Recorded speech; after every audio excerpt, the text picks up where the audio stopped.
Shalom Aleichem. Baruch atah Adonai Eloheinu melech haolam shehakol niyah b'dvarei.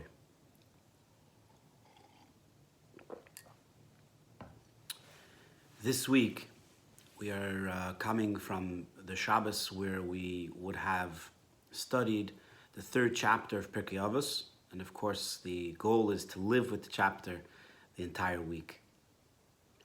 In this week's chapter, Perek Gimel of Pirkei Avos, we're going to learn halacha, or should we say Mishnah Tesvav. Hakol Tzafui, the Mishnah says, Hakol Tzafui, everything is seen and foreseen by God.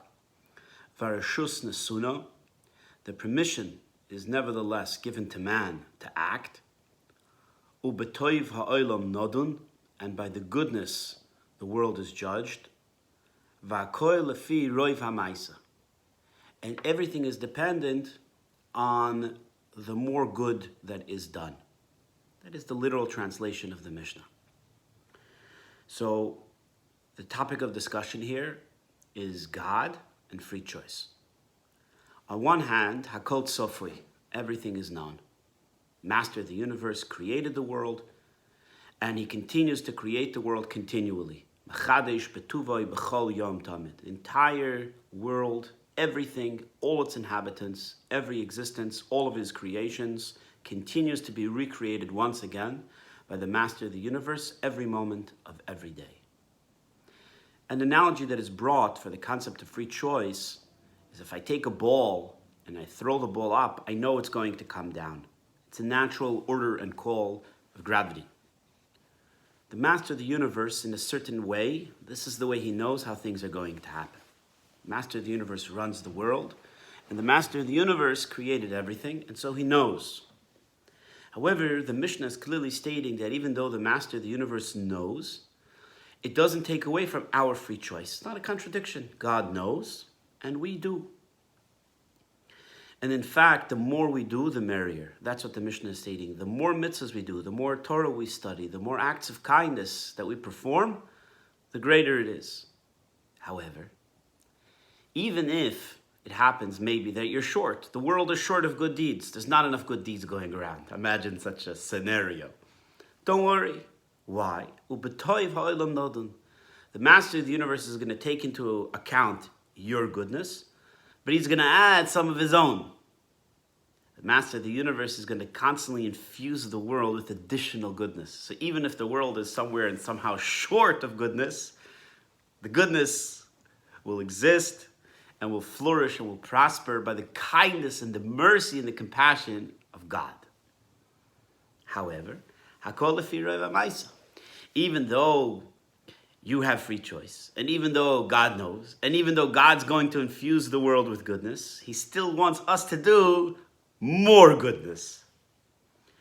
So I want to share with you a law from the Rambam and a lesson from the Chidah. The Chidah was one of the great Sephardic leaders a few hundred years ago. So the Rambam brings a halach in the laws of Geneva and Gzela, the laws of stealing, that let's say a person finds something that belongs to someone, right? You're not allowed to keep it. That would be considered theft. However, you should try to return it. Obviously, if you can't return it or there are no signs, then you can keep it. Of course, there are many laws that are associated with this, but essentially, you should try to return it. If you can't, you can keep it. Now, what happens? Let's say I'm a very respectable person. I'm an elderly, a sage, a scholar.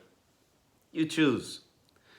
And maybe for me to go out of my way to find something that belongs to someone is going to take my time, my energy, and it's not respectful. Eina lefi kvoidoi, the Rambam says. It's not in my caliber of activities to go and try to find someone that lost his ball or someone that lost maybe, something valuable. Maimonides says that essentially in law, you're right.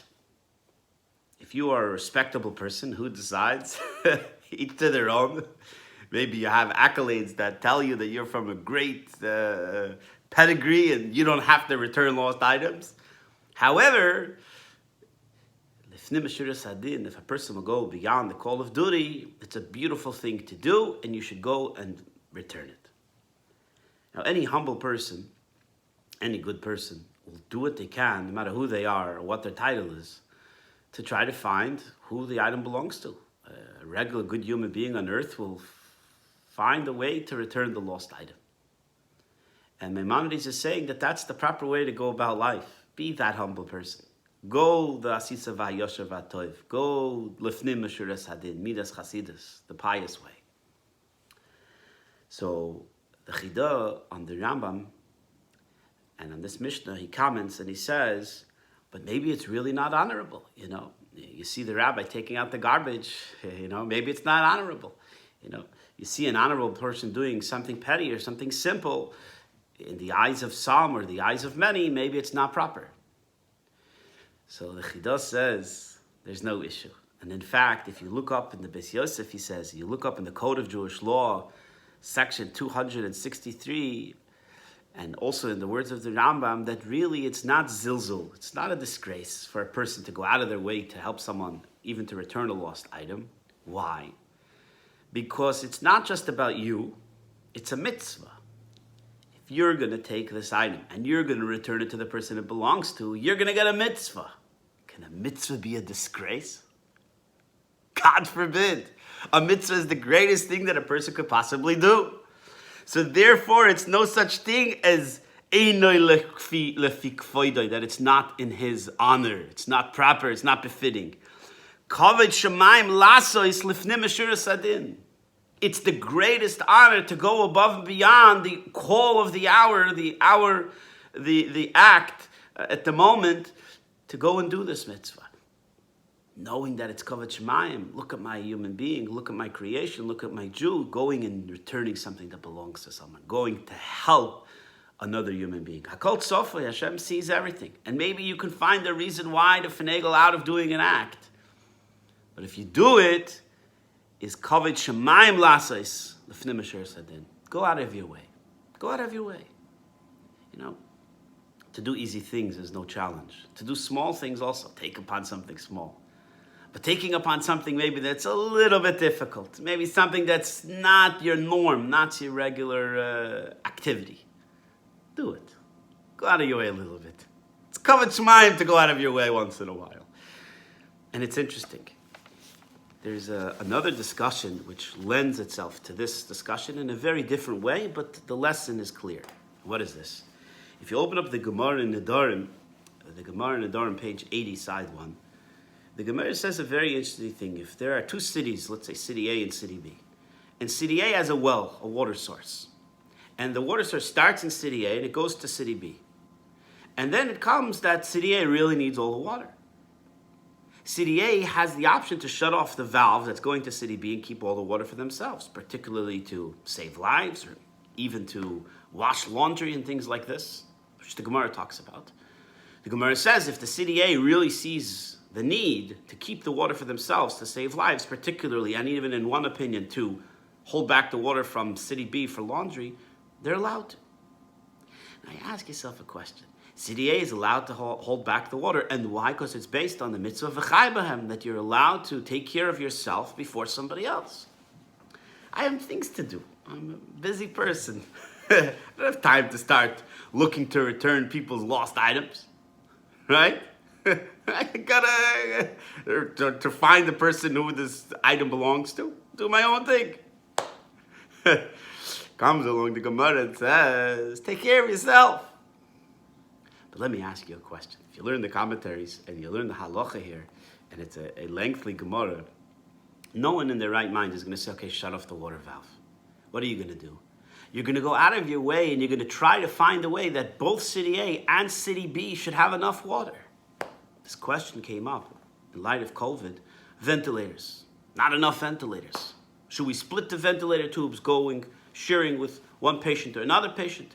Some medical professionals were saying it's dangerous, it's lessening the amount, the virus could travel back through the tubes and affect the other patient. It became a great medical discussion. And a halachic one, question in Jewish law. But ultimately, what were they trying to do?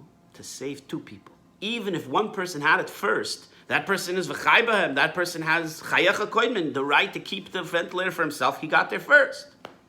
There's nothing you can do. You're not going to take it off of someone that's sick to give it to someone that's sick. This person got it first. There's nothing you can do about it. If there's enough doctors for 10 patients and there are 20 patients, you're going to take care of the first 10. When you get to the 20, you'll get to the second 10. That's what you'll have to do. But what is the Gemara saying here? The Gemara is saying here again, you're right. You have the permission to do A or B. You have the permission to act or not to act. What is the Mishnah coming to tell us? Mila de Chasidusa. What is the Milsa de Chasidusa? What is the pious act? What is the real way that a Jew should perform? Says the Chidah, that it's covered Shemayim Lasois Lifnei Mashir Sadin. You're not going to say, the law says, city A over city B, ventilator A over patient B. No. You're going to find a way to save everyone. You're going to find a way to help everyone. Then God is going to do his part. And then you're going to do even more. That's what we're talking about. If there's a lesson that we need to learn from COVID, it's right here in the Mishnah. And what is this? The Torah tells us. Choose life. Choose life for you, for A, for B, for patient 1, patient 2, patient 10,000, patient 1,000,000. That's what makes us human. That we're kind and compassionate and loving and caring, and we want to help another human being, another Jew, save another life, help another person, goodness and kindness. So in the merit of our good deeds, as Maimonides also writes, that we could tip the scale, not only for ourselves, but for the entire world that could ultimately bring the coming of Mashiach. Have a beautiful week, everyone. God bless you all. And when we hear only good news of good health and happiness and prosperity.